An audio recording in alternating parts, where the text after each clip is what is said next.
Rajkot TRP game zone અગ્નિકાંડના પીડિત પરિવાર થયા એકત્રિત।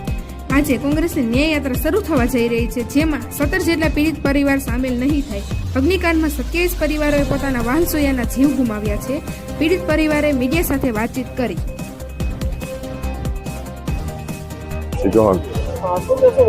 કોંગ્રેસની ન્યાય યાત્રા નીકળવાની છે। જો મીડિયા બધા ભાઈઓને કહેવા માંગુ છું, કોંગ્રેસ ભાજપ રાજકારણ નથી કરવા એવા કોઈ અહીંયા અમે, બરોબર છે। અમારી માંગ જે છે એ અત્યારે જે અમે મૂકી છે માંગણી એ અમારી સ્વીકારાય છે, અમને એમાં સંતુષ્ટ છે। બસ વાત એ છે, અમે કોંગ્રેસ ભાજપમાં કાંઈ અમને કોઈ ઇન્ટરેસ્ટ 17 પરિવારથી નથી જોડાણા। તમને લાગે છે ગુજરાત સરકાર ભાજપ સરકાર તમને ન્યાય આપી રહી છે? 100% આપશે।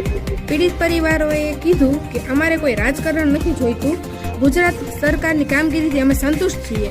અમે સ્પેશિયલ ફાળવ્યા ફાસ્ટ ટ્રેક કોર્ટમાં કેસની માંગણી સ્વીકારાઈ। અમે અગ્નિકાંડના મામલે સરકાર પાસે ન્યાયની માંગ કરી હતી, કોંગ્રેસ કે ભાજપ પાસે નહીં।